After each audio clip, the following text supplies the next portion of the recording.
soir à 20h, je me lève, je mange, je regarde la télé. Après, je suis allé me coucher vers 23h.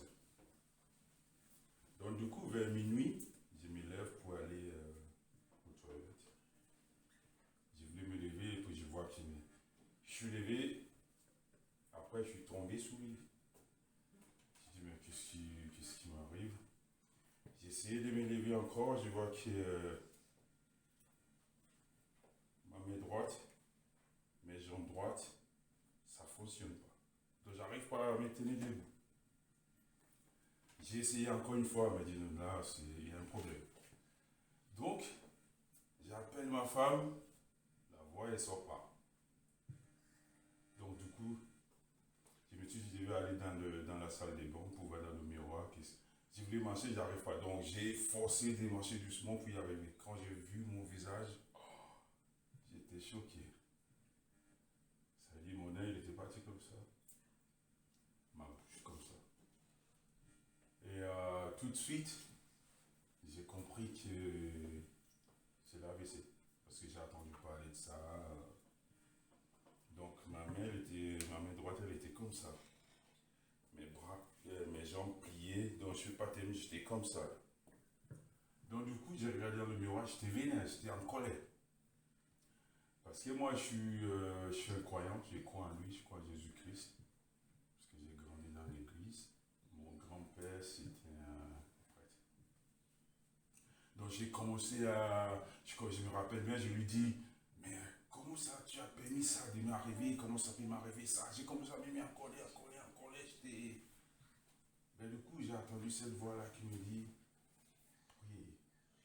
Quand il m'a dit, prie, toute la colère que j'ai là, ça fait comme ça, paf, ça a disparu. Et je me suis mis à genoux doucement. Et première chose que j'ai dit, je sais que c'est ma faute. Si ça m'est arrivé, je sais que c'est ma faute. J'ai demandé pardon pour tous mes péchés. Et ça, c'est la première chose. Après, moi, je n'ai pas une grande prière. Je sais que quand je dis quelque chose, il m'attend. Donc, du coup, j'ai commencé à révoquer ces paroles, la promesse qu'il nous a dit dans la Bible. Tu as dit qu'il est avec nous. Donc, si tu es avec moi, qui peut être contre moi? J'ai commencé à utiliser cette parole. Et je continue. Du coup, j'ai senti une force dans mes bras et les jambes. Ça m'a choqué tellement que donc ma femme, elle est venue, elle était là. Je me suis levé. Il y a un truc qui me dit, dis à ta femme quelque chose. Je lui ai dit, ça va? Et j'ai parlé, la voix, elle sort. Je lui ai demandé, est-ce que tu m'as attendu? Il me dit oui. Donc du coup, j'ai dit, j'ai commencé à parler. Moi-même, j'étais choqué. Donc j'ai dit, j'ai commencé à parler, j'ai répété. Et quand je parlais, et il me dit, continue à parler, n'arrête pas. Donc plus je parle, plus la voix, elle sort. Elle devient plus claire. Et c'était comme ça. C'était incroyable. Hein. Mais il faut le vivre pour le croire. C'est énorme. Et du coup, j'ai vu que bon, je me tenais debout tout de suite là, tout était. Donc du coup, j'ai dit à ma femme d'aller dans la chambre, je suis descendu en bas, dans le salon, je suis allé sur le canapé, j'ai commencé à lui glorifier, de chanter des chansons gospel, chanter, je me suis endormi sur le canapé. C'est le matin, elle est venue pour me réveiller, appelle quand même le médecin. Donc, moi, je ne voulais même pas appeler le médecin parce que je sais que tout est bon. Et quand j'ai appelé le médecin, mon médecin, il m'a demandé c'est arrivé quand j'ai dit c'est à minuit. Elle me dit, et vous appelez que maintenant vous ne savez pas qu'elle a commencé à guérir, appeler l'urgence, J'ai appelé l'urgence, ils sont venus. Mais moi, je sais au fond de moi que tout était fini. Bon, je suis quand même allé, ils m'ont amené à l'hôpital de La Roche-Chillon. J'ai fait 8 jours à l'hôpital. Le médecin m'a demandé, c'est arrivé quand je lui ai dit, jusqu'à ma sortie de l'hôpital, il ne me croyait pas. Il me dit, parce que si ça arrivait à minuit, vous avez attendu jusqu'à le lendemain matin à 8h. Sûr et certain, vous n'êtes plus là.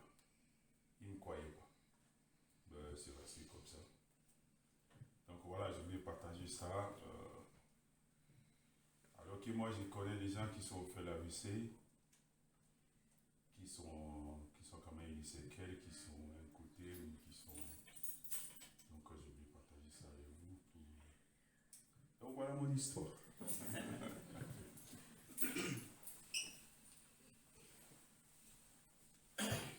Merci beaucoup, frère.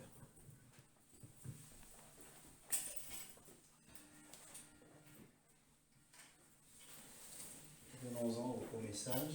Nous allons. Tu veux bien distribuer les livres, s'il te plaît?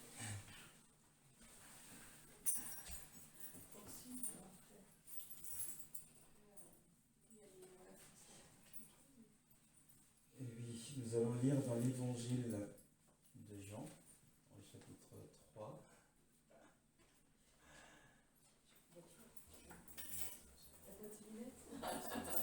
Passer.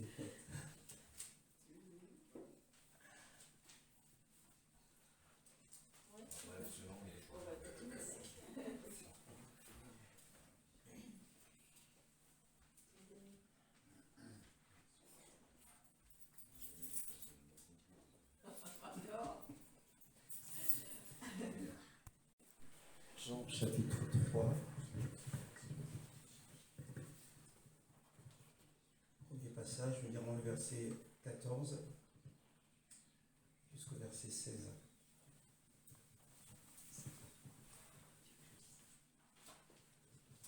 Quelqu'un peut-il faire la lecture?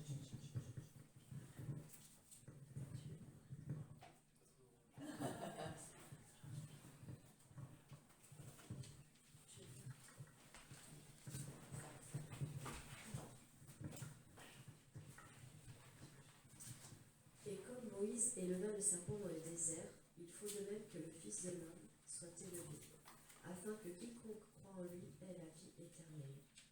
Car Dieu a tant aimé le monde qu'il a donné son Fils unique, afin que quiconque croit en lui ne périsse point, mais qu'il ait la vie éternelle.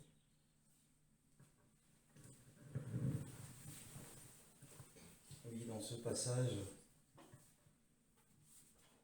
on nous parle d'un homme, un pharisien. Le pharisaïsme, c'était une secte assez rigide du judaïsme en Israël. Et cet homme était sorti d'une très grande école. Il faisait partie du conseil spirituel qu'on appelait le Sanhedrin. Alors, l'évangéliste Jean, c'est assez amusant, il dit que cet homme n'est pas allé voir Jésus de jour, en plein jour, mais de nuit. Et pourquoi? Eh bien parce que il ne voulait pas être sous le feu des critiques de ses collègues. Parce que Jésus ne faisait pas partie du système exclusif du judaïsme. Jésus était considéré comme un enseignant itinérant. Aller le voir de jour lui aurait coûté même sa place dans le Sanhedrin. Alors, il a opté d'aller de nuit le rencontrer. Il avait soif de connaissances.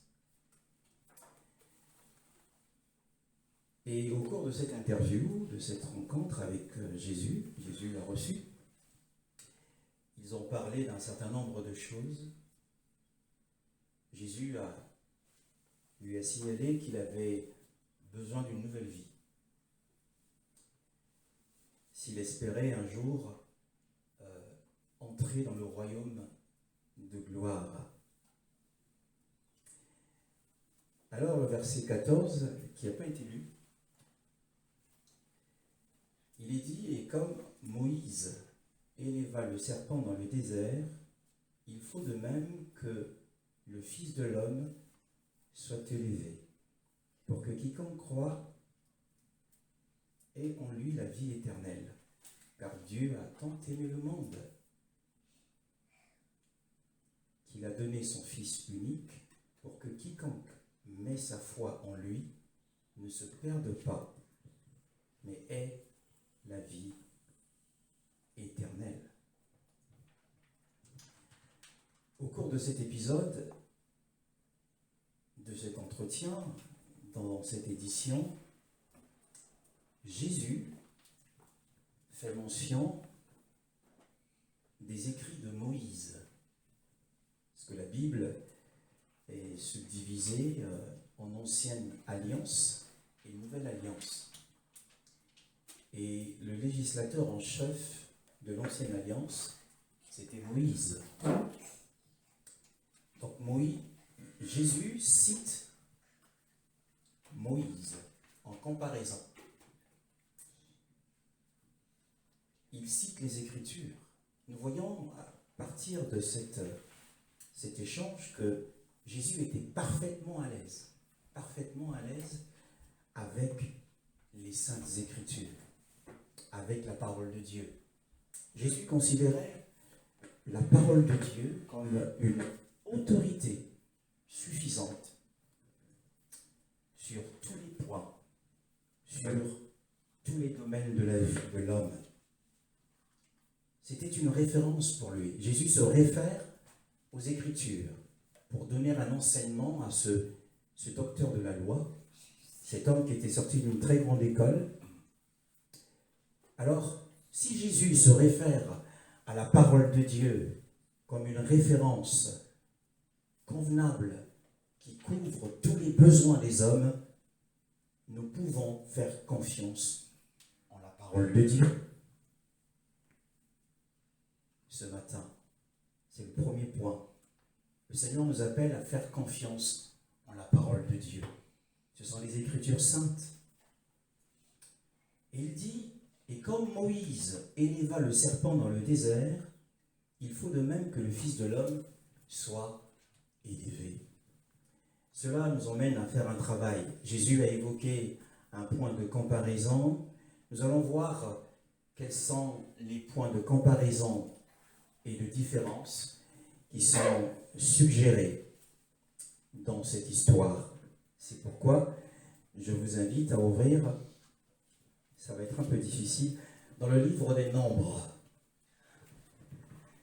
Le livre des Nombres au chapitre 21. Alors, c'est la page 110. Livre des Nombres.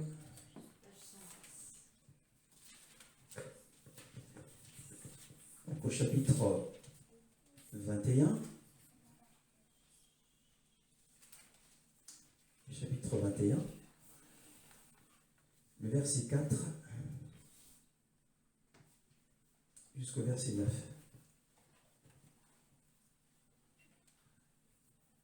Quelqu'un peut-il lire à haute voix?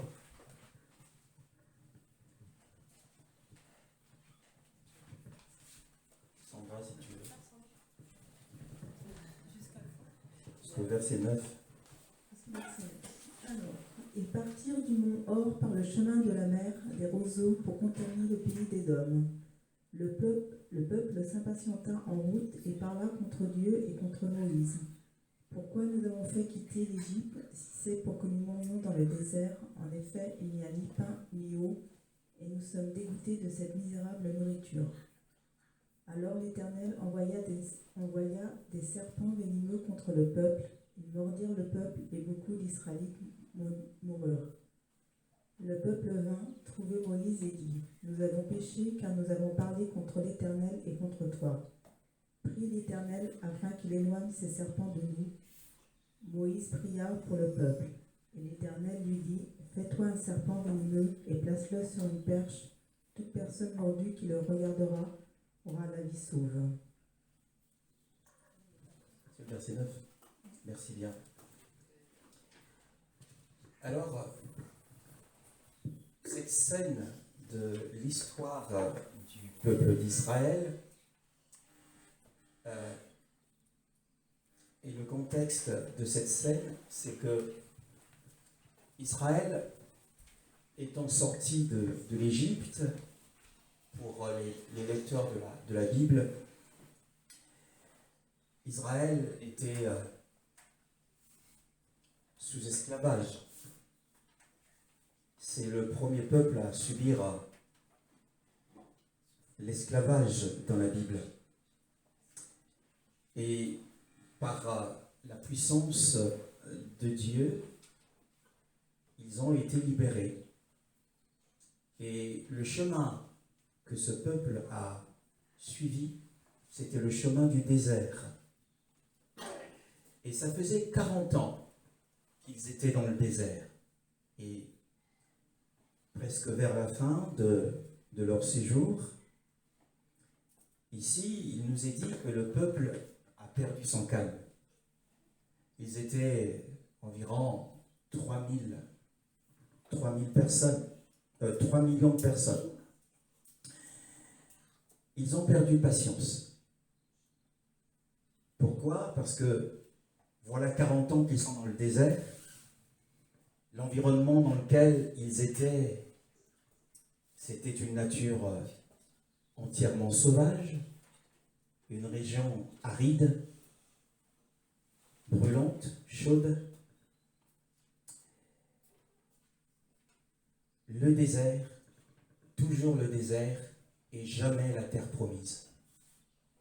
Puisque le but de leur sortie de l'Égypte, c'était de se rendre en terre promise. Mais ils s'en faisaient un peu trop.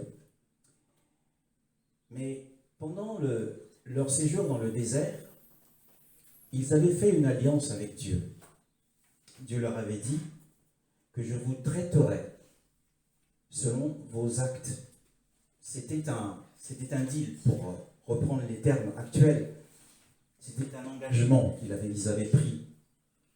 Parce que Dieu leur avait donné une loi. Et vous savez que comme dans notre société, chaque loi qui est établie par le législateur porte en elle une peine. Lorsqu'un homme enfreint une loi, il encourt la peine qui est rattachée à cette loi. Concernant la sécurité routière, par exemple, si nous roulons beaucoup trop vite et nous tombons sur un gendarme, eh bien, nous aurons une contravention. Et si derrière tout ça, il y a d'autres choses, il peut y avoir des facteurs aggravants qui peuvent conduire à des poursuites judiciaires. Donc, chaque loi est protégée par une peine. Ainsi, Dieu donne une loi à Israël dans le désert. Et ils se sont engagés à obéir à cette loi. Mais seulement, la désobéissance devait être punie sévèrement. Ce qui se passe, que lorsque le peuple s'impatiente, le peuple se met à se plaindre de Dieu. Ils se sont plaints de Dieu. Ils se sont plaints du dirigeant qui était devant eux, c'est-à-dire Moïse. Et parce qu'ils se sont plaints, alors Dieu était obligé d'appliquer sa propre loi. Et nous savons que le désert, surtout le désert de l'Afrique du Nord et du Moyen-Orient, compte beaucoup de reptiles venimeux. Il y a des serpents qu'on appelle les vipères des sables. Les vipères des sables ont une technique de chasse assez imparable. La vipère de sable s'enfuit dans le sable.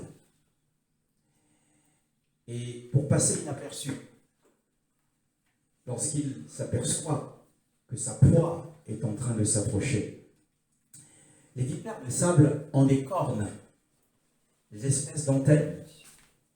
Elles ont un regard terrible et elles sont très rapides pour saisir leur proie. Et une fois que la proie s'approche, eh bien, elle sort ses crocs, les plante dans sa proie, jusqu'à ce que le venin et fait son effet. Donc on voit que les enfants d'Israël ont été pendant 40 ans, ils se sont tenus, les reptiles venimeux se sont tenus très éloignés d'eux. Mais à mesure qu'ils avançaient et qu'ils se sont mis à enfreindre la loi de Dieu, alors Dieu a envoyé contre eux des serpents venimeux. Ce fut la débandade dans le camp, dans le campement. Les 3 millions de personnes, beaucoup en Israël, en sont morts. Il y a eu beaucoup de cas mortels. Alors, quand on médite là-dessus, en méditant là-dessus, je me suis posé la question de savoir comment est-ce qu'ils sont passés du verset 6 au verset 7. Le verset 6 dit « Alors le Seigneur envoya contre le peuple des serpents brûlants. Ils mordirent le peuple et il mourut beaucoup de gens en Israël. » Le verset 7, le peuple vint trouver Moïse et dit. Entre le verset 6 et le verset 7, il s'est passé beaucoup de choses. Et pour m'en donner une illustration, le Seigneur m'a conduit à vivre quelque chose. J'étais en prière ici une nuit. J'étais en prière et je vois ma femme faire irruption. Pendant la nuit, pendant que je priais, elle est venue s'asseoir. Et là, je l'ai vue en tremblant, prendre l'huile essentielle, prendre du sucre, se mettre de l'huile essentielle sur le ventre, manger du sucre, parce qu'elle était en train de lutter de toutes ses forces contre la nausée. Et elle tremblait. Elle mettait de l'huile essentielle. Elle buvait, elle prenait du sucre. Et ça ne faisait que monter. Je me suis levé, je suis venu vers elle, je lui ai imposé les mains, j'ai dit au nom de Jésus, disparaît. J'ai dit 7 fois au nom de Jésus. Et puis l'Esprit en moi m'a dit arrête. Et les choses sont rentrées progressivement, sont rentrées dans l'ordre, et puis elle est retournée dans sa chambre. En fait, j'ai compris ce qui s'est passé en Israël ce jour-là. J'ai vu ma femme faire de son mieux pour contrecarrer la montée de la nausée. Elle ne voulait pas du tout vomir. Donc, elle a tout fait pour contrecarrer la montée de la nausée. Elle a utilisé de l'huile essentielle, elle a pris du sucre, mais rien n'y fit. Ainsi, les enfants d'Israël, lorsqu'ils, dans les familles où il y avait des hommes et des femmes qui avaient été mordus par le serpent, vous imaginez qu'il est naturel, quand on est mordu par un serpent, de ne pas se laisser faire. Parce que la morsure du venin, quand le venin monte et fait son effet, qu'est-ce qui se passe? On voit la victime, son visage devient extrêmement pâle, ses yeux s'affaiblissent et deviennent ternes. Ce sont les signes de la mort. Mais que fera ceux qui sont autour d'eux ou de la victime? Eh bien, ils vont faire appel au premier médecin du coin. Il y avait sans doute des médecins parmi les 3 millions de déportés qui ont dû venir, ce qui me paraît tout à fait normal, utiliser les pommades qui existaient à cette époque, les appliquer sur le gonflement dû à la morsure. Ils ont dû appliquer des lotions. Ils ont sans doute aussi, il y avait sans doute parmi eux ceux qui avaient beaucoup de connaissances. On dit, il y a telle plante là-bas. Cette plante rampante a des vertus médicinales. Allons l'en chercher nous allons chercher cette plante, la mettre dans un mortier, l'écraser, la mélanger à de l'eau et faire boire à ceux qui ont été mordus par les serpents. Alors ils ont tout essayé. Ils ont tout essayé, les meilleurs moyens qu'ils avaient à disposition. Et j'imagine aussi qu'ils ont dû faire appel à des sorciers égyptiens.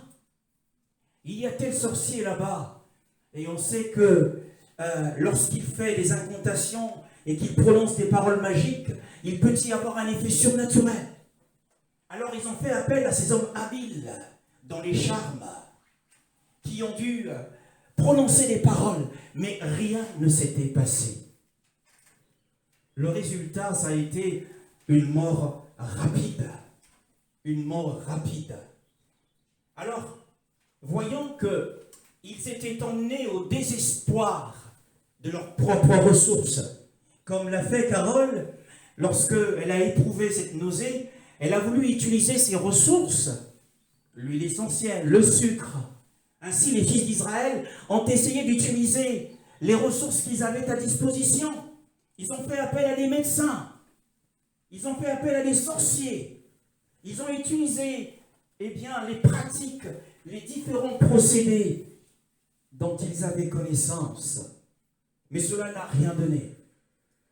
Alors, ils se sont rendus compte que, c'était la main de Dieu qui était derrière cette affaire. Alors, ils se sont approchés de Moïse, nous dit la Bible, ils se sont approchés de Moïse et ils lui ont dit, le peuple vint trouver Moïse et dit, nous avons péché, nous avons parlé contre le Seigneur et contre toi. Prie le Seigneur pour qu'il éloigne de nous ces serpents, qu'il éloigne de nous ces vipères des sables, les vipères du désert. C'était la prière du peuple. Que les biens portants soient épargnés. Pour que les biens portants soient épargnés, il faut enlever les serpents. C'était leur demande à eux. Et Moïse était là comme un médiateur entre Dieu et le peuple. Moïse a prié selon leur désir. C'est quoi la prière? La prière, dans sa plus simple expression, c'est d'exposer le désir de son cœur à Dieu. C'est alors qu'ils ont obtenu une réponse. Nous croyons en la puissance de la prière. Nous savons que lorsque l'on prie, il y a des réponses. Dieu a répondu à la prière, mais pas de la façon dont le peuple l'avait demandé. Ils avaient demandé à ce que, qu'ils enlèvent ces messagers de la mort. Parce que la morsure des serpents était mortelle. Et que chaque personne qui était touchée, qui avait été piquée par un serpent, il n'y avait plus aucun espoir pour cette personne. Il n'y avait aucune chance de survie pour la personne. Parce qu'ils avaient tout essayé. Ils avaient tout essayé. Alors, nous voyons ici la pensée de Dieu, la sagesse de Dieu. Que fait Dieu? Moïse pria pour le peuple. Le Seigneur dit à Moïse, fais-toi un serpent brûlant, étrange manière. Voyons que les pensées de Dieu ne sont pas nos pensées. Il ne répond pas à la prière comme le peuple l'avait demandé. Le peuple avait demandé qu'il éloigne ces serpents terribles. Lorsqu'on voit leur regard, ils craignaient, ils frissonnaient en voyant les vipères des sables. Et encore hier, sur TF1, ils ont montré comment les Thaïlandais vivent avec des serpents. Et j'ai vu ma fille réagir, change de chaîne, change de chaîne. Parce que ça suscite des frissons, on a peur de cet animal, ce reptile. C'était assez étonnant, le reportage de hier. Alors, Dieu dit à Moïse de faire, fais-toi un serpent brûlant et place-le sur une perche. Quiconque a été mordu et le verra restera en vie. Waouh! Alors, quand on réfléchit, On se dit, mais à quoi il joue Dieu? Pour Dieu, il est hors de question de retirer les serpents. Les serpents seront toujours là. Pour Dieu, la solution, ce n'est pas d'éloigner les serpents.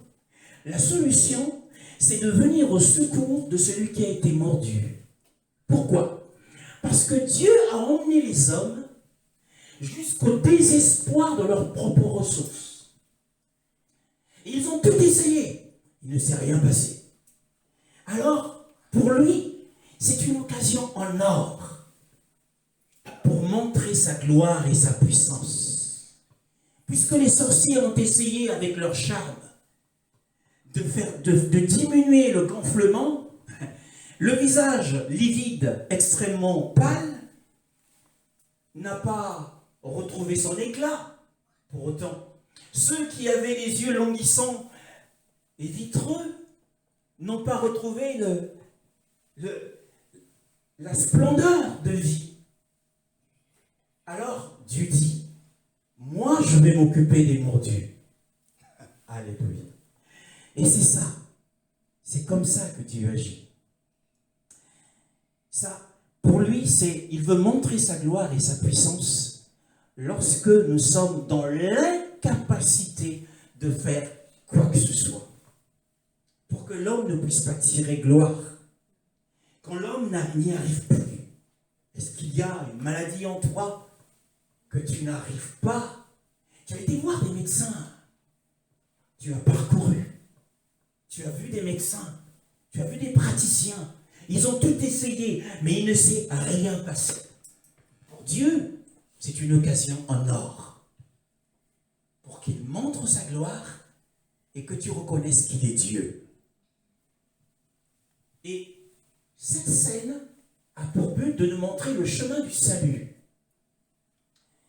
C'est quoi le chemin du salut? Le salut, on voit ici, c'est le médiateur qui prépare le procédé de guérison. Un seul regard. Il fallait simplement regarder ce serpent en bronze, en cuivre, qui avait été élevé sur une perche pour que la vie instantanée revienne en soi. C'était un miracle. C'était un miracle. Un regard suffisait. Le venin était certes rapide. Son effet rapide est produire la mort, puisque la Bible dit que beaucoup en Israël sont morts. Mais plus rapide encore était le remède de Dieu. Il suffisait d'un simple regard. Celui qui était mordu n'avait plus besoin d'appliquer une pommade, de boire un breuvage, ou d'aller consulter un sorcier. Mais il suffisait de regarder la perche. Et le venin avait disparu du corps. Alors, le salut, c'est quelque chose que Dieu a préparé. Nous n'avons absolument rien à faire. C'est le travail d'un autre. Alors, Jésus se compare à Moïse. Il dit de la même manière, pour reprendre le texte que nous avons lu tout à l'heure, de la même manière que Moïse a élevé la perche où il y avait un serpent, de la même manière le Fils de l'homme sera élevé. Alors quiconque le regardera, cette fois-ci, ce n'est pas un regard naturel, mais un regard de foi. Celui qui portera un regard de foi sur le crucifié, eh bien celui-là recevra le don de la vie éternelle. C'est pourquoi il dit, car Dieu a tant aimé le monde, afin de donner son Fils, en sorte que quiconque croit en lui ne périsse pas, mais qu'il ait la vie éternelle. Voyez-vous, il n'y a rien de plus simple que cela. Dieu a rendu les choses tellement simples. Tellement simples. Il suffit de croire. Il suffit de croire au Fils de Dieu pour avoir une vie. Alors, on n'a peut-être jamais pesé dans son véritable sens ce que c'est que la vie éternelle. Qu'est-ce que c'est? C'est une vie prolongée. Mais de combien de temps? 1000 ans? c'est 1000 ans de bonheur, et après on tombe dans le néant. Beaucoup pensent que après la mort, c'est le néant. Mais périr, le mot périr en hébreu signifie soustraire, retirer, enlever le bien-être. Nous jouissons du bien-être corporel. Nous l'avons dit tout à l'heure dans la prière. Nous avons le mouvement, nous pouvons nous déplacer, nous avons l'usage de la parole. Le frère a témoigné tout à l'heure qu'il avait perdu pendant un court instant l'usage de la parole. C'est terrible. Nous pensons à ceux qui souffrent aujourd'hui, ceux qui ont perdu l'usage de la parole. En fait, ils ont perdu le bien-être corporel. Mais Jésus parle à la fois du bien-être corporel, mais aussi du bien-être de notre âme. C'est ça, périr. Et lorsque le bien-être à la fois du corps et de notre âme nous est retiré, eh bien nous serons dans un état de mal-être. Donc le but du salut, ce n'est pas de secourir les bien portants, comme nous l'avons vu avec Israël. Le Seigneur ne s'intéresse pas à ceux qui n'ont pas été touchés. Il ne s'intéresse pas aux innocents. C'est une façon de parler. Il ne s'intéresse pas à ceux qui sont en bonne santé. C'est une façon de parler encore. Mais il s'intéresse à ceux qui ont été mordus par le serpent. Alors c'est quoi le serpent? Ou c'est qui le serpent? Apocalypse chapitre 12, le verset 9 donne la réponse. Dans le livre de l'Apocalypse, puisque ceci est pour nous comme une parabole, comme une allégorie, pour nous emmener à recevoir le message de ce matin. Page 816, c'est tout à la fin. Apocalypse chapitre 12, le verset 9. Qu'est-il dit? Caroline, tu as la page? Tu l'as trouvé? Tu peux me donner le micro? Donne-lui le micro.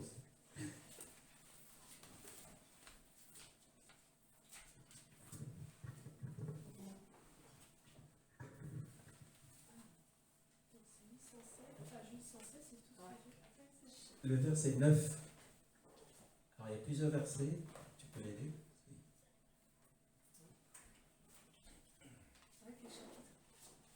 Le chapitre 12.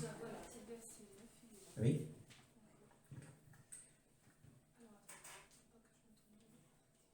C'est tellement petit.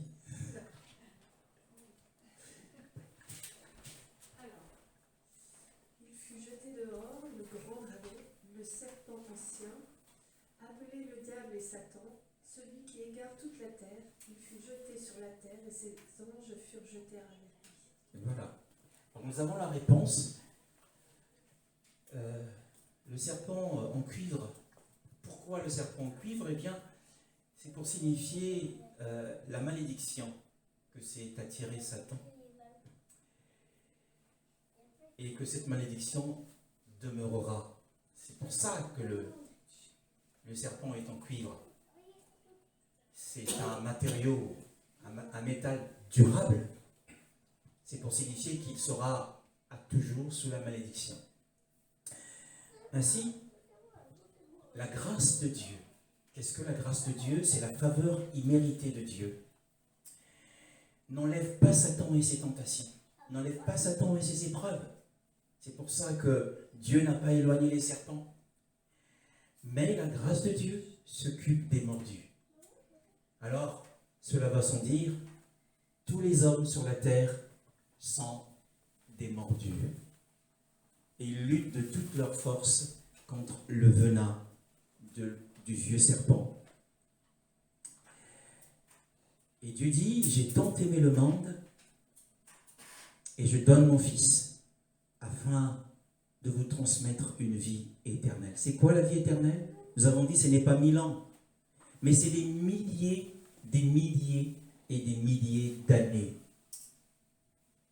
Si l'on peut compter le sable, les grains de sable qui se trouvent au bord de la mer, alors nous pourrons compter la longueur de la vie éternelle que nous propose ici Jésus.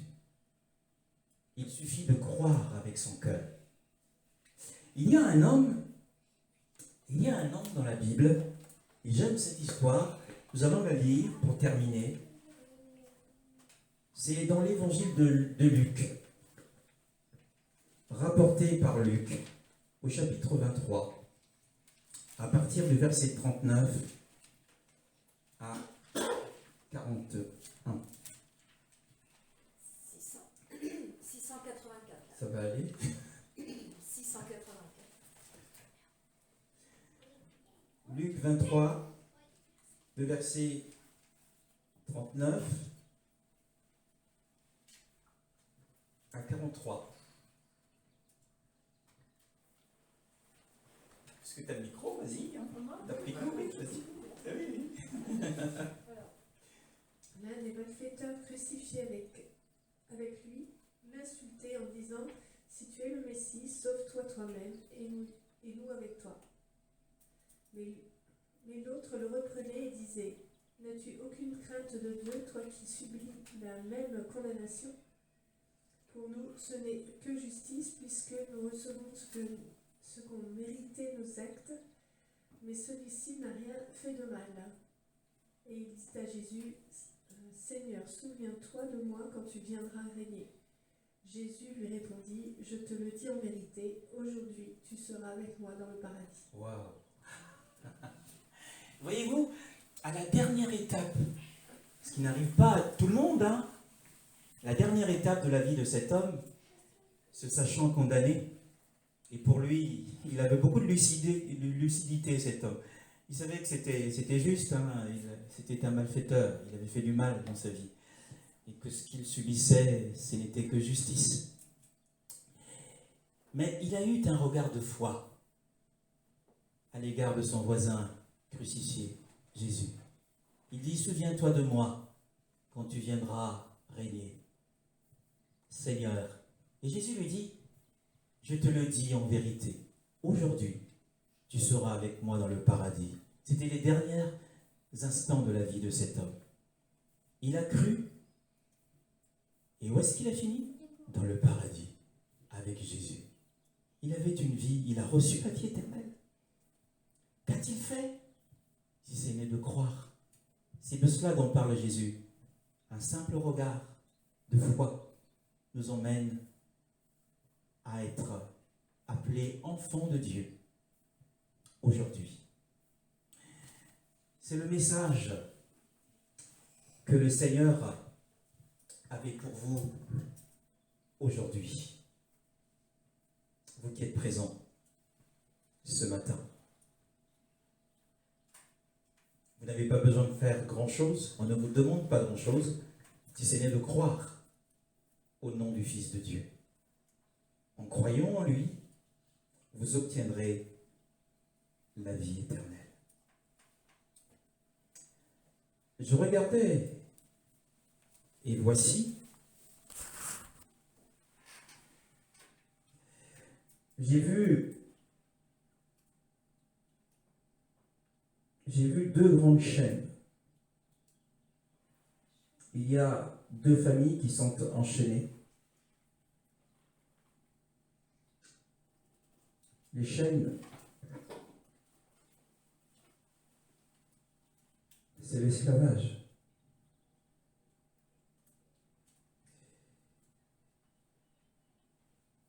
Vanessa, je t'invite à t'approcher. Nous allons prier pour ta famille.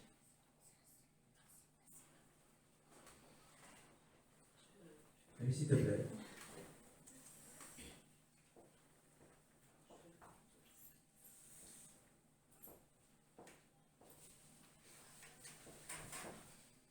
Thomas, vous vous approchez, les deux. C'est son fils.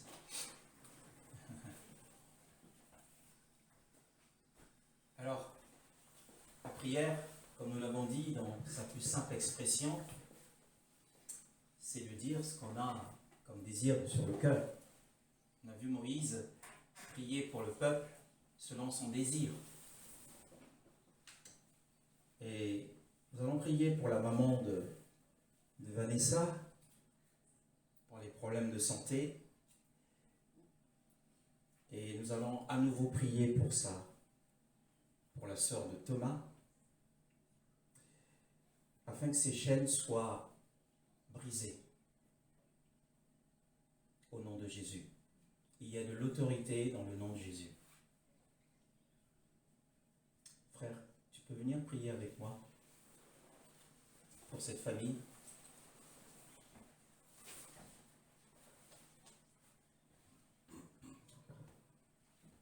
Sans ton livre de prière en anglais, je vais prier en français. Vas-y, prie en anglais.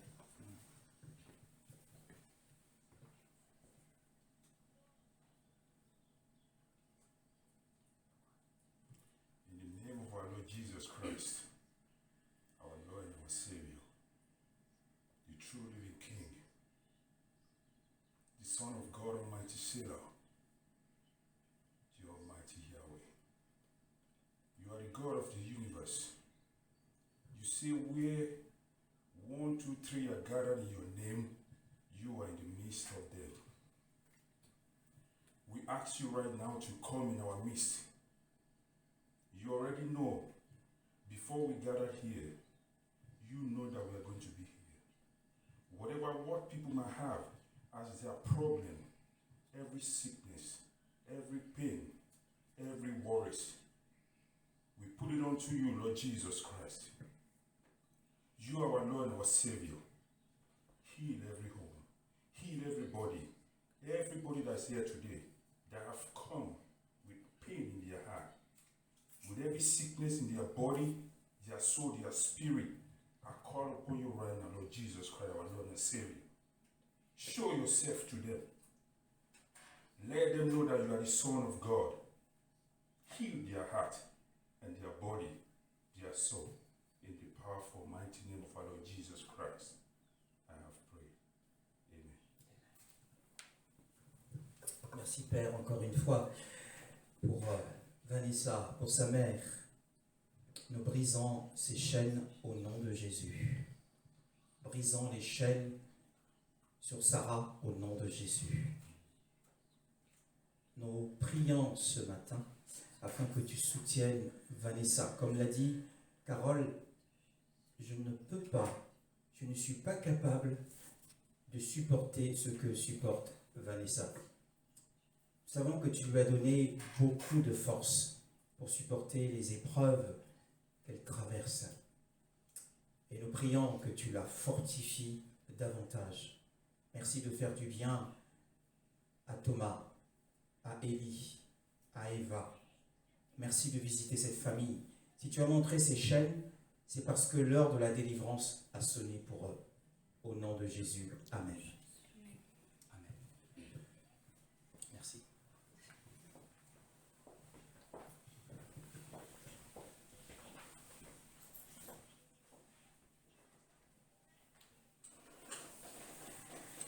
Je regardais, vous comprendrez, en fait, j'ai reçu du Seigneur, j'ai le don des visions. C'est une grâce que j'ai reçue du Seigneur. Je regardais et voici une femme était traînée par terre. Et un homme se tenait debout, l'ayant enjambée. C'est une scène de violence que j'ai vue, de violence conjugale.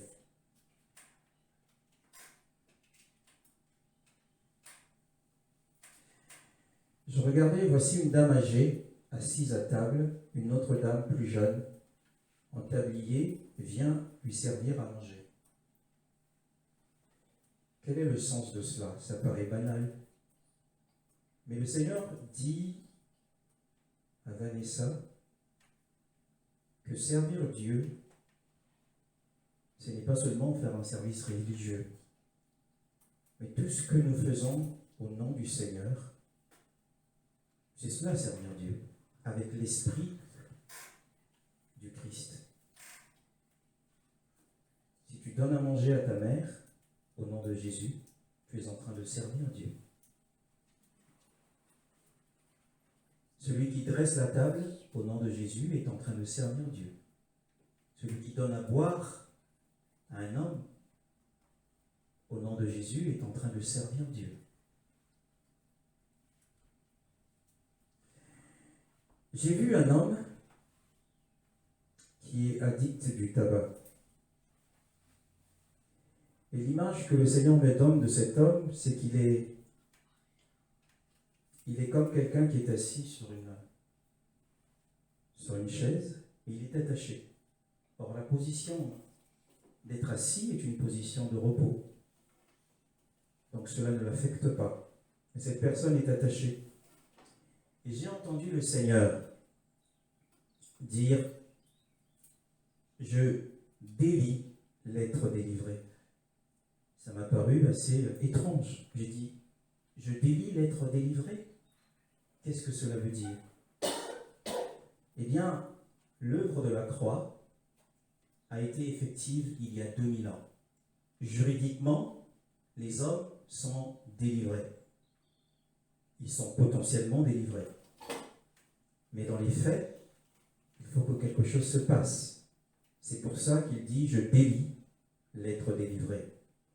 Ce matin, tu es ici, addict du tabac. Le Seigneur, si tu le veux bien, le Seigneur te délie de tes liens au nom de Jésus. J'ai eu une autre vision d'un serviteur dirigeant. C'est un pasteur, il n'est pas ici. Mais ceci est enregistré, il paraîtra sur notre site. Je ne citerai pas son nom. Le Seigneur m'a dit, quoi qu'il soit conscient de conduire ses enfants spirituels, de porter le fardeau du ministère, quoi qu'il soit toujours disponible pour aider les autres, à exhorter les autres. Le Seigneur s'est approché de moi dans sa gloire et m'a dit, cet homme n'est pas béni. J'ai dit au Seigneur, pourquoi? Il me dit, c'est parce qu'il manque d'appétit pour aller chercher la connaissance profonde. Il est spirituellement pauvre. Je l'ai vu se présenter à un événement important, pauvrement vêtu. À mesure qu'il marchait, son vêtement accrochait une paroi et se déchirait. L'on pouvait voir sa honte. En revanche, cela semblait ne pas l'affecter plus que ça. La connaissance profonde. Ceux qui sont à la recherche de la connaissance profonde touchent aux richesses de Dieu.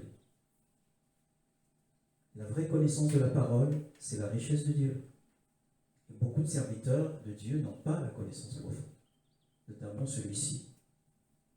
Je ne cite pas son nom.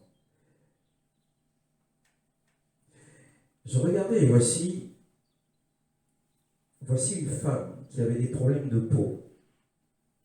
Elle était vêtue d'une robe de passion. Allongée sur un lit, le regard joyeux et plein d'espoir. Elle devait prochainement être admise en salle d'opération pour une chirurgie. Et le plus grand de tous les chirurgiens lui fera une intervention. Je regardais et voici qu'elle s'était mise à genoux pour prier. C'est ce que le Seigneur te demande de faire. Que tu pries. Il fera son intervention. Je regardais et voici que la sœur était couchée dans son lit et une main était posée sur sa tête. Et j'ai entendu la voix du Seigneur dire, disparaît, disparaît. Ces problèmes de peau disparaîtront. Et le Seigneur m'a dit de te dire qu'il te donne le même don des visions que j'ai. J'ai vu tes yeux illuminés et tu voyais des choses en réponse à ce que tu m'as dit l'autre jour. Tu m'as dit, mais toi tu vois des choses. Toi tu sais ce que le Seigneur a à te dire. Mais moi je ne vois rien. Alors, dans la vision qu'il m'a montrée, j'ai vu tes yeux s'illuminer. Et tu pouvais voir, reçois le don des visions au nom de Jésus.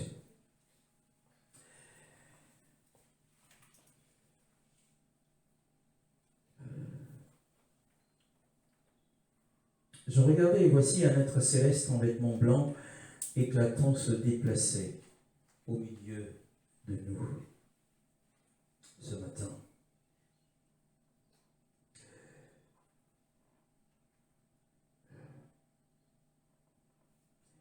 J'ai aussi entendu des choses. Quelqu'un a dit, je resterai ici qu'un peu de temps. J'ai aussi entendu beaucoup d'incrédulité. Je regardais et voici sur la bâche de la piscine hors sol, qui est là, est apparu le saint visage de notre Adonai Jésus. Comme pour dire, pourquoi tardes-tu? Pour ceux qui le veulent, ils peuvent passer par les eaux du baptême. C'est quoi le baptême? C'est le fait d'être plongé dans l'eau. Or, le système dans lequel nous avons été, on nous a projeté de l'eau sur le visage. Parfois, quand nous étions encore inconscients, bébés. Et nous sommes toujours reconnaissants pour la foi qu'a eue la sœur Sandra, il y a presque 10 ans. Elle nous a fait venir chez elle. Elle avait décidé de donner son cœur à Jésus. Et elle a rempli sa baignoire d'eau. Et nous l'avons plongée dans l'eau, ma femme et moi. Nous l'avons baptisée comme c'est écrit dans la Bible. Le baptême est une immersion. Je regardais et voici une porte était ouverte de l'intérieur. Jésus vous dit ce matin, la porte que voici est ouverte. Aujourd'hui, c'est le commencement d'une aventure. Vous êtes libre de venir pour écouter la parole de Dieu, pour prier pour vos sujets, ceux qui vous tiennent à cœur. J'ai même entendu des sons. J'ai entendu un bruit de succion des dents, qu'on appelle couramment le chip. Le chippage. C'est un marqueur identitaire des Africains. Et en France, c'est interdit dans les écoles, parce que c'est considéré comme une insulte. Et le Seigneur met en garde ses enfants de ne pas faire des chips.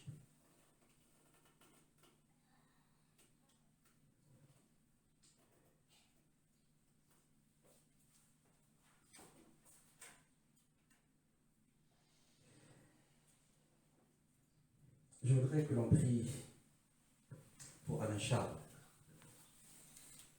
Ah, qu'est-ce que je suis heureux de voir Alain Charles ce matin. Nous allons prier pour sa santé, ses problèmes de dos. Nous voulons prier ce matin pour Alain Charles afin qu'il recouvre sa santé, afin que tu interviennes avec puissance sur son corps, Seigneur, au nom de Jésus. Nous voulons prier aussi pour Caroline ce matin. Père Céleste, oui William, nous allons prier pour maman. Nous prions Seigneur ce matin pour Caroline, afin que ta bonté lui soit témoignée, que tous les problèmes de santé qu'elle a connus, toutes les interventions qu'elle a subies, nous savons que tu es le réparateur des brèches, tu es le fabricant de nos corps. Ainsi, nous te la recommandons ce matin, afin que tu étendes ta main et que tu la guérisses complètement, totalement, au nom de Jésus. Nous voulons aussi, porter nos prières pour Dany ce matin. Nous avons prié pour Dany afin que Dieu lui témoigne son amour et sa grâce et que tout problème de santé soit résolu dans sa vie au nom de Jésus. Nous allons prier pour Zoé, afin qu'elle trouve le chemin de la grâce et de la vie éternelle. Merci Seigneur ce matin pour Zoé. Merci pour tes bontés et tes grâces. S'il te plaît Seigneur, que tes bontés et tes grâces tombent sur elle avec abondance. Au nom de Jésus. Nous allons prier pour Patty. C'est un homme de Dieu de venir. Nous allons prier pour cet homme. Dieu l'aime. Nous te prions ce matin, oui, tu l'aimes Seigneur. Nous te prions pour Patty ce matin. C'est une grâce de le voir ici, ce matin. Il a fait l'effort d'être là, en dépit de quelques complications de santé et de son travail, de son agenda. Nous prions ce matin pour que, qu'il bénéficie de ta grâce et de ton amour à jamais. Que ces grâces s'expriment avec splendeur dans sa vie. Oui, Seigneur, souviens-toi de lui, au nom de Jésus. Nous prierons aussi pour Sandra, pour ses problèmes de dos. Ce matin, Seigneur, nous prions pour que ta bonne main soit étendue et que Sandra soit visitée par les vertus guérissantes qui jaillissent de l'œuvre de la croix. Les mordus dans le désert, il leur suffisait de regarder la perche où se trouvait le serpent d'airain et jaillissaient de cette perche les vertus curatives, que les vertus curatives de la croix opèrent dans son corps pour la guérir au nom de Jésus. Nous voulons aussi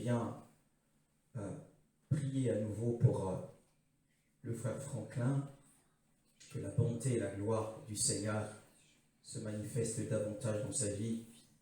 C'est ici un grand serviteur de Dieu. Merci Seigneur pour Rebecca. Merci Seigneur pour William. Merci Seigneur pour Daniel. Merci pour Thomas. Au nom de Jésus. Amen.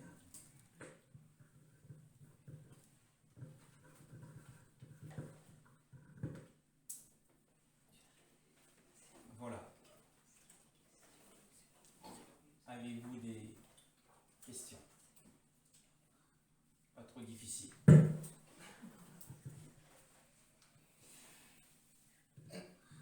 Oui. Pourquoi aujourd'hui la date? Pourquoi la date aujourd'hui? Il vous a il vous a montré cette date-là aujourd'hui. Vous avez parlé pour tout le monde. C'est émouvant. C'est intéressant.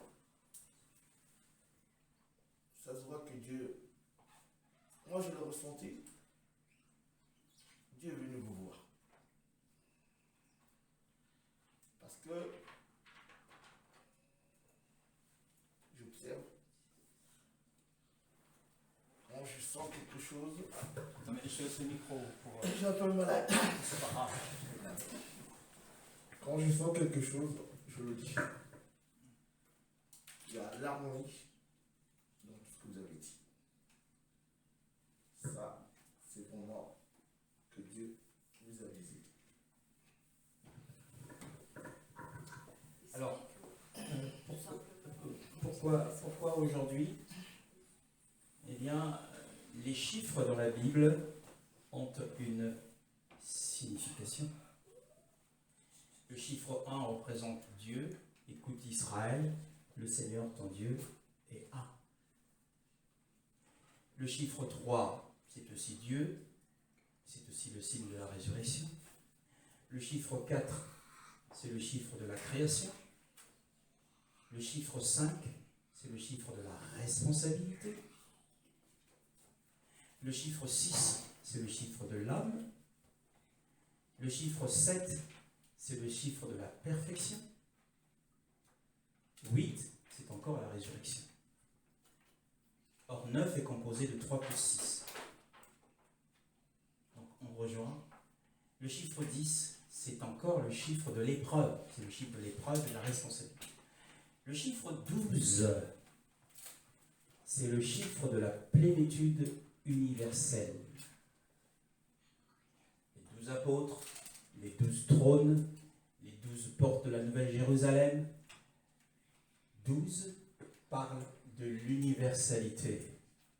Donc, Dieu appelle, comme on l'a dit, il a tant aimé le monde dans son universalité qu'il a donné son Fils afin que quiconque croit en lui ne périsse point. C'est pour ça qu'il a choisi le chiffre 12. Parce que nous venons tous des origines différentes. Toi du Congo-Kinshasa, moi du Congo-Brazzaville, de la France, du Nigeria, et nos enfants. Voilà, donc c'est cosmopolite. C'est pour cette raison qu'il a choisi le 12, pas le 13. Voilà, c'est cette plénitude, donc la plénitude de la vie. La vie éternelle est une vie de béatitude. Elle commence aujourd'hui. N'attendez pas la dernière étape de votre vie. On ne sait pas si vous aurez la chance du voleur mourant. On ne sait pas. Mais c'est aujourd'hui le moment favorable pour dire dans votre cœur oui à Jésus. Si vous y croyez, alors il y a un mécanisme spirituel qui se produit et vous êtes possesseur de cette vie éternelle. Vous savez que dans l'histoire de la Bible, nous avons dit tout à l'heure que Jésus était parfaitement à l'aise avec les Écritures. Il les cite comme une autorité. Et pour nous, la parole de Dieu est une référence. Lorsque, dans le jardin de beauté et le jardin d'Éden, Ève a écouté la voix de ce vieux serpent, encore une fois, dans ses mensonges, elle est allée cueillir le fruit de l'arbre de la connaissance du bien et du mal. C'est quoi l'arbre de la connaissance du bien et du mal? En fait, l'arbre de la connaissance du bien et du mal, c'est la conscience. C'est la conscience qui distingue ce qui est moralement bon de ce qui est moralement mauvais. Aujourd'hui, les hommes sont guidés par leur conscience. Mais Dieu avait dit, le jour où tu mangeras de ce fruit, tu mourras. Or, la conscience, beaucoup se fient en leur conscience parce qu'ils ont bonne éducation. Mais cette bonne éducation les conduira à la mort. Et la mort, nous avons parlé, c'est le retrait du bien-être. Donc ainsi, mes frères et sœurs, recevons avec douceur la parole de Dieu. Si j'ai répondu à ta question. Quelqu'un d'autre a une question? Alors, pour répondre à ta question posée au téléphone, que tu ne savais pas ce que c'est que la prière, la prière dans son expression la plus simple, c'est d'exprimer son désir. Et nous avons vu que le cas de cette histoire des fils d'Israël, Moïse a prié et Dieu a répondu. Dieu ne nous répond pas toujours comme nous le souhaitons. Il répond, c'est une décision de son propre conseil.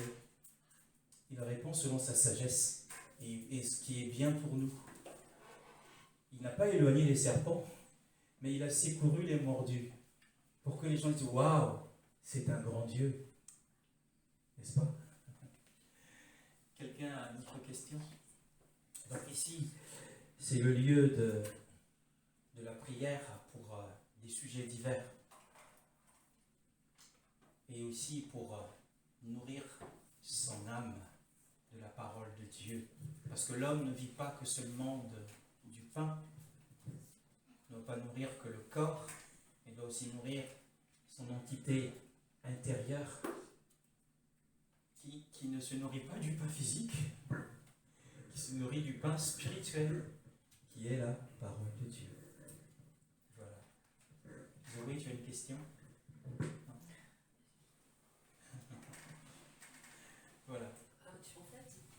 Oui. J'avais pas prévu, mais j'aimerais faire un petit témoignage. Vas-y. Ben, tu vois, on en parlait cette semaine. On disait, mais peut-être que la sœur Vanessa a un témoignage. Je suis très timide, donc Non, mais. bah, je vais pas mieux parler que Franck, hein. Parce que je suis très très réservée. Mais bah, je me suis dit, après tout, pourquoi pas. Parce qu'en fait, je vais expliquer pourquoi moi je crois en Dieu. Oui. Enfin, comment c'est venu un petit peu dans ma vie, quoi. Voilà. Parce que, bon, déjà, je savais pas au début si j'allais. Quand vous m'avez invité, je me suis dit, bon, est-ce que j'y vais ou pas? Parce que je vais pas dans une église particulière, en fait. Mais voilà, enfin, comme il y a des gens qui. Je connais pas les personnes, j'ai envie de partager ça, quoi. Donc voilà. Quand j'étais petite, du coup, bah, je me posais beaucoup de questions. Et sachant que j'ai une maman, on a pris pour un verre tout à l'heure, et ma mère, elle a des gros problèmes de santé, mais mentale en fait. Et du coup, j'ai pas vécu avec elle, j'ai été enlevée très tôt à l'âge de 2 ans. Donc je suis allée un petit peu en foyer. Après, je suis revenue, mon père m'a prise. Voilà. Mais du coup, j'étais un petit peu traumatisée de ça, de ne pas vivre avec elle. Et puis, bah, quand je voyais les autres qui, leur maman était là, j'étais un peu jalouse. Et voilà, c'était un peu compliqué pour moi. Puis un jour, je l'ai vue arriver au portail de l'école avec des petites flûtes. Elle était sortie de l'hôpital et voilà, donc j'étais vraiment heureuse. Et, mais bon, s'en est suivi. Moi, je suis quand même restée un peu traumatisée intérieurement parce que j'avais pas.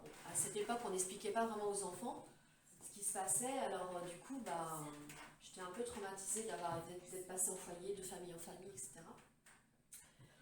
Et puis, du coup, très jeune, je me disais, mais pourquoi il y a la violence, pourquoi il y a le mal? En fait, ça avait aiguisé un petit peu ma curiosité du monde, déjà très tôt. Donc, je ne m'intéressais pas aux choses comme les autres enfants.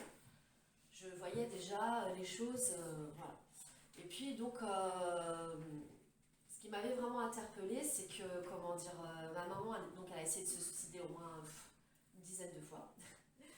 Et elle n'a jamais réussi, en fait.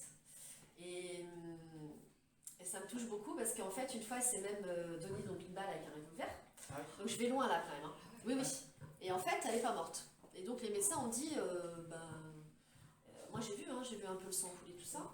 Et ce jour-là, j'étais là. Et elle s'est même jetée dans l'eau. Et il y a même un chien qui est venu, enfin ça je ne vous l'avais jamais raconté, il y a un chien qui est venu aboyer, si bien que les gens sont venus la sortir de l'eau, quoi. Donc en fait, vers l'âge de 10 ans, je me suis dit, bah il y a un Dieu, quoi. Enfin, pour moi, c'était une évidence qu'il y avait un Dieu, donc j'ai commencé déjà à croire, mais voilà. Et puis ma mère m'avait donné une petite statuette, voilà, pour moi c'était ma mère, mais voilà. Et on se battait avec mon frère pour la voir, qui allait la voir du côté de son chevet, enfin bon. Mais bon, bah voilà, après j'ai vécu comme ça, voilà, sans plus, quoi. Et puis, arrive à l'âge adulte, voilà, et puis là, toutes les questions existentielles, et un jour, j'avais plein de problèmes, j'étais un peu addict, en fait, à des choses, alors pas des choses graves, jamais été dans la drogue, quoi que ce soit, mais la boulimie, des choses comme ça, quoi. Enfin, j'étais pas bien dans ma peau. Et un jour, j'étais vraiment rendue au bout du bout, parce qu'intérieurement, j'allais pas bien, quoi, et alors c'est vrai qu'on dit souvent, les gens, voilà, qui vont croire en Dieu, c'est des gens qui sont pas bien, oui, parce que c'est pas les bien portants qui vont voir les médecins. Donc si Dieu est comme un médecin, c'est lui qui... Voilà. Et donc je suis rentrée dans une église. Et là, j'ai rien dit en fait. Juste, voilà, quoi, je suis rentrée dans cette église-là. Je crois que je vous ai jamais raconté tout ça en fait. Et je suis rentrée dans cette église et j'ai dit au Seigneur, moi, je sais pas comment prier. Et voilà, je sais pas. Je sais pas où... Si tu existes, voilà. Aide-moi parce que, voilà, Et puis je suis restée comme ça dans ma vie, voilà. Et après, il ne s'est pas passé forcément grand-chose ce jour-là ou à la suite. Mais un jour, on a rencontré, donc après je me suis mariée, tout ça. Et un jour, il y a quelqu'un qui est venu à la maison, il s'appelait Roland, et je m'en souviendrai toujours, parce qu'il était vraiment... c'est vraiment quelqu'un de particulier, il était... on sentait la bienveillance et le cœur ouvert. Et à chaque fois, il venait avec sa Bible. Et moi, ça me gonflait parce que... je disais, c'est pas possible. À chaque fois, alors j'aimais bien parler de Dieu, mais bon, voilà. Et puis un jour, il m'a dit, tu vas être une servante. Alors je dis, je suis déjà mariée, donc une servante, pour moi, c'était une bonne chose. Je suis bon. Mais je l'aimais beaucoup, et je me sentais qu'il avait un amour particulier, et c'était vraiment, voilà. Et puis, il me parlait, il me racontait des choses et tout ça. Et puis, voilà, j'avais pas plus de foi que ça, quoi. Mais bon, je priais des fois, mais vraiment occasionnellement. Et puis un jour, j'ai eu comme cette révélation. Alors je ne suis pas là pour raconter des choses, pour épater les gens, quoi que ce soit. Je veux vraiment vous expliquer mon parcours parce que j'ai reçu ça et je peux que le donner parce que c'est tellement énorme et il peut se passer n'importe quoi aujourd'hui. Et même là, quand il y a eu le Covid, j'ai rencontré des gens dans mon travail où tout le monde était dans... Et moi, plus rien peut m'enlever ma paix. Je peux mourir, même si là je vis des choses avec mes enfants ou avec ma mère n'est pas guérie pour l'instant, donc on a prié. Mais j'ai une paix incroyable et je ne suis pas comme ça. Je suis quelqu'un qui est très anxieuse et qui fait des crises d'angoisse, etc. Et j'en ai toujours, hein, c'est pas pour ça que je crois en Dieu que tout est parti, mais j'y crois. Mais en tout cas, j'ai une vraie paix intérieure. Et puis, voilà, je voulais juste vous partager ça parce qu'il m'a ôté après les addictions naturellement en fait. Et voilà, j'ai reçu un amour intérieur qui n'est pas vraiment explicable en fait. C'est quelque chose de... Comment dire ? Même si là, j'attends un mari ou autre, mais je veux dire, il n'y a rien qui pourra me remplir plus parce que j'ai vraiment cette paix intérieure et c'est inexplicable et je souhaite vraiment à toutes les personnes. Voilà. C'est juste ça que je voulais transmettre et j'en reviens pas que j'ai parlé comme ça parce que je suis extrêmement timide. Donc voilà. Mais voilà, je voulais juste vous dire que je souhaite à tout le monde d'avoir cette paix-là et que, voilà, même une toute petite prière, il nous entend. Parce que moi, je me souviens une fois, j'étais toute petite et dans un moment de prière, il m'a dit, tu te souviens c'est difficile de dire que Dieu nous a dit, mais c'est dans notre esprit en fait. Hein. Il m'a dit, tu te souviens la prière que tu avais faite là, quand tu étais toute petite, il avait entendu. Et ça m'avait beaucoup touchée et fait pleurer. Et voilà, c'est tout ce que je peux dire. Merci beaucoup.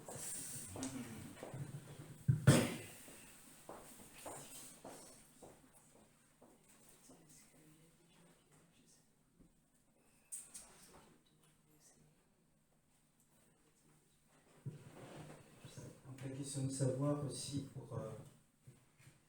vous qui êtes présents ici, y a-t-il parmi vous quelqu'un qui veut ouvrir son cœur à Jésus ce matin et lui dire tout simplement oui.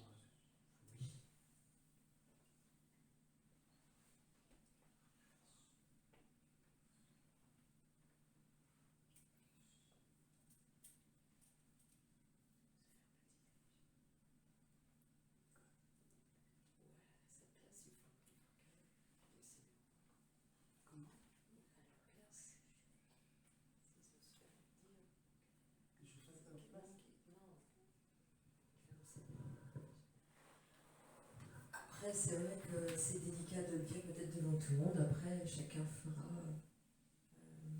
Je veux dire, vous pouvez le faire dans votre cœur, c'est la même chose. Quoi. Je sais que le démarrage, c'est pas toujours évident. On n'ose pas trop le dire aux uns et aux autres. Quoi. Donc, après, c'est dans votre cœur, le Seigneur l'entendra et il répondra.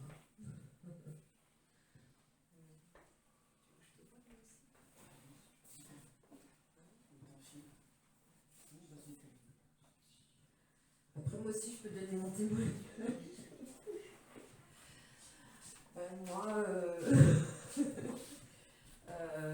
Nous, on a été baptisés quand on était bébé aussi. Et puis, c'est vrai que j'ai toujours... je suivais maman hein, quand on allait à l'église et tout ça, j'ai toujours été attirée par les choses du Seigneur, quoi.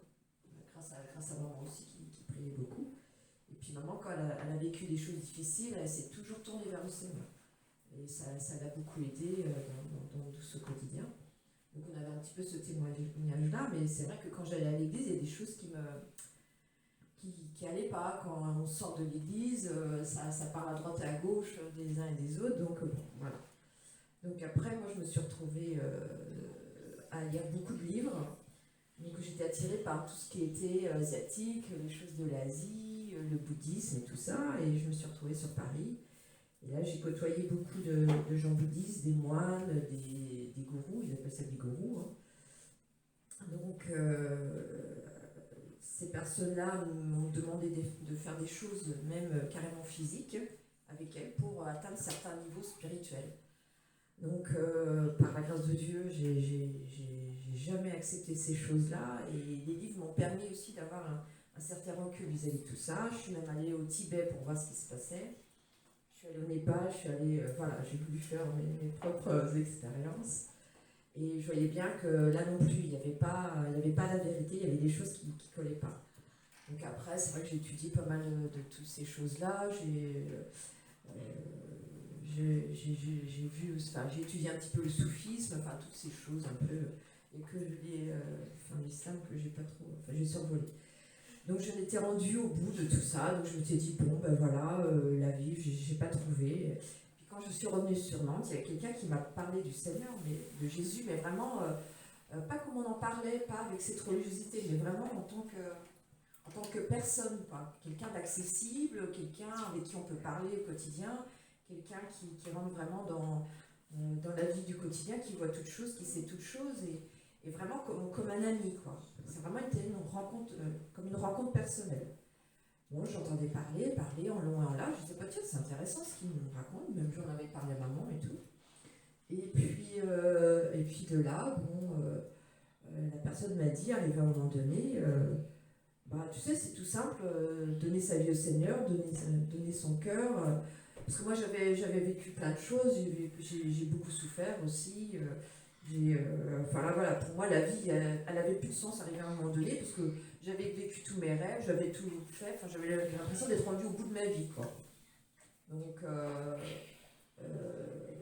et ce jour-là, on m'avait dit, bon, tu peux, c'est tout simple, tu dis au Seigneur, ben voilà, viens dans ma vie, parce que moi, j'ai tout vécu, j'ai tout fait, j'ai tout... donc, j'attends plus rien, quoi. J'attends vraiment plus rien de la vie. Et ce soir-là, je me suis agenouillée, tout simplement, toute seule dans ma chambre, enfin, dans mon salon, plus précisément. Et puis, j'ai dit, je lui ai parlé tout simplement au Seigneur, puis je lui ai dit, bah, Seigneur, vraiment, viens dans ma vie, viens dans mon cœur, en gros, j'avais plus rien à perdre, quoi. Et ce soir-là, dans la nuit, il s'est passé un truc, c'est que j'ai fait un rêve. Il y avait une forêt avec un petit chemin. Et j'étais d'un côté du chemin, et de l'autre côté, il y avait un espèce de bonhomme en capuche noire, tu sais, avec la fossile, là. Donc on sait que ça représente la mort. Et j'avais pas peur. J'avais pas peur, je craignais même pas la mort.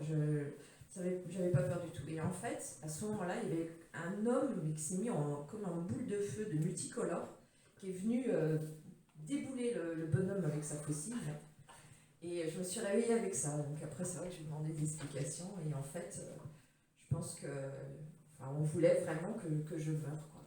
Et les jours qui ont suivi, mais j'ai senti, parce que bien sûr, je recherchais à travers les religions, je recherchais la paix, je recherchais l'amour, je recherchais tout ça. Et en fait, j'ai ressenti vraiment un amour. Pour moi, avant, c'est comme si je n'avais pas de vie. Et là, je ressentais vraiment la vie vivre en moi, quoi. Et j'avais l'impression d'être surélevée, de marcher sur un nuage. J'avais l'impression, je voulais embrasser tout le monde, je voulais que tout le monde sache ce que j'avais vécu. Même j'avais été voir maman, je lui avais dit, bah ça y est, j'ai trouvé l'homme de ma vie. Elle me dit, ah bon, t'as trouvé l'homme de ta vie? Je dis, bah oui, c'est Jésus. Et c'était vraiment ça, quoi. C'était vraiment une rencontre, puis c'est des choses que, bah voilà, qu'on vit vraiment à l'intérieur, quoi. C'est vrai que c'est personnel, parce que, et on a envie de le partager quand même. Donc c'est pour ça aussi qu'on voulait vous faire partager tout ça, quoi. Et puis depuis, c'est vrai que on marche. Et ce qui est super aussi avec le Seigneur, c'est tout simple, quoi. Enfin moi c'est vrai, ce que j'ai sur leurs mains, je dis, oh, mais vous savez super bien prier, vous faites des prières pas possibles. Mais je sais que moi, même si je dis un mot, je sais que le Seigneur il m'entend. Il m'utilise même avec le peu que l'on est, quoi. En fait, on est tous différents, mais il a besoin de chacun. Il a besoin de chacun, et c'est ça qui est merveilleux. Donc c'est pour ça que le Seigneur vous a attiré aussi ici. Je pense que c'est pour vous faire partager tout ça.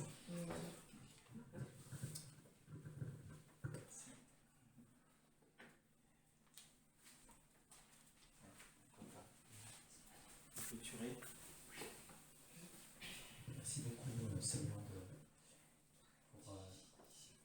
les uns et les autres présents, ces lieux, et pour tant de lumière parole autour de ta personne, qui est la plus merveilleuse qui soit, qui est le prince de vie, le prince de paix. Louange à toi et apporte ta bénédiction sur chacune des personnes ici présentes au nom de Jésus.